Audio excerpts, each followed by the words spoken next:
আসসালামু আলাইকুম। আপনারা সবাই কেমন আছেন? আমি আলহামদুলিল্লাহ ভালো আছি। প্রতিদিনের মতো আমিও আজকে একটি ভিডিও নিয়ে চলে আসলাম। এই যে আমি ঘরটা সকালে সুন্দর করে একটু গুছিয়ে নিয়েছি। প্রতিদিনের মতো যতটুকু গোছানো সম্ভব ততটুকু আমি গুছিয়ে নিয়েছি।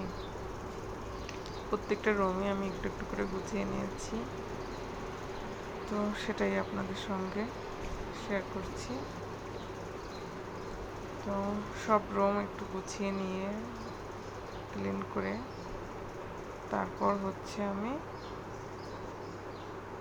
রান্নার করব।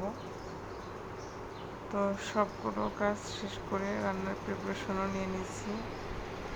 তো আমি কিচেনে সব কিছু কেটে টেটে সব কিছু রেখে দিয়েছি। এখন আমি রান্না স্টার্ট করব।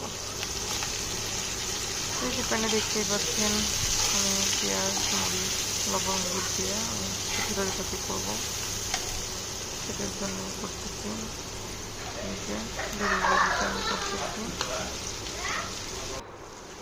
বেগুন ভাজিটা করবো আর হচ্ছে বেগুন ভাজি আর মাছ রান্না করবো। আজকে 3টা আইটেম করবো। তো প্রথমে আমি বেগুন ভাজিটা করে নিচ্ছি। সেটাই চুলায় বেগুন ভাজি হয়ে গেলে আমি বেগুন ভাজি বসাই দেবো। এই যে বেগুন ভাজিটাও দিয়ে দিলাম।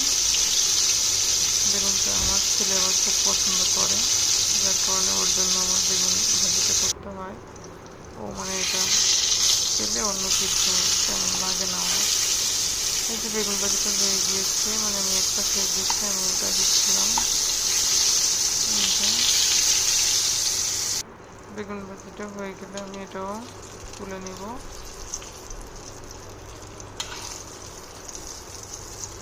এক একটা করে আমি সব তুলে নিচ্ছি।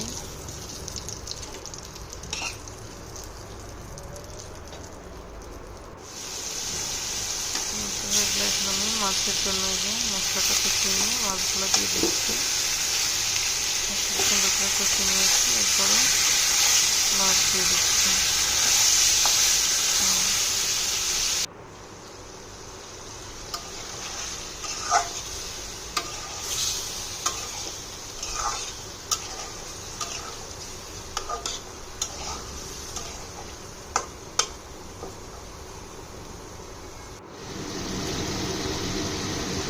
মাছগুলো এখন